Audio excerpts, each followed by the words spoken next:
আমি একটু আগে গোসল করে আসলাম। এখন আমি গ্লিসিন দিয়ে ফেয়ার অ্যান্ড লাভলি দিয়ে কীভাবে আমার ফেসে অ্যাপ্লাই করব আপনারা সবাই দেখবেন কিভাবে হয়।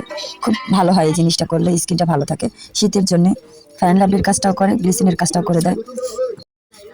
গ্লিসিন নেবেন 2 ফোঁটা, আর ফেয়ার অ্যান্ড লাভলি হাতের নখে যতটুকু পরিমাণ লাগবে ততটুকু নিয়ে যেভাবে আমার স্কিনে অ্যাপ্লাই করছি আপনারা সেই একইভাবে স্কিনে অ্যাপ্লাই করবেন, তাতে কি খুব ভালো হয়। আস্তে আস্তে আলতো হাতে স্কিনটাই করবেন, ম্যাসাজ করবেন। আর দেখেন কতটুকু আমার স্কিন সিল্কি হয়েছে দেখছেন লাগানোর পর। এটা আরও ঠিক এটা তখন ভেজা স্কিন, যখন একটু শুকাবে তখন একটু আঠালো হয়ে যাবে, কিন্তু এইটাই আপনার ফেসের জন্য অনেক ভালো হবে, মানে আঠালোটা ভাবটা ভালো থাকবে। আবার যখন ঘুমানোর আগে ধুয়ে ফেলবেন তখন আঠালো ভাবটা চলে যাবে। এই যেটুকু মাথার পর যতটুকু আছে আমি হাতে আর মুখে আর একটু মাখিয়ে নিলাম।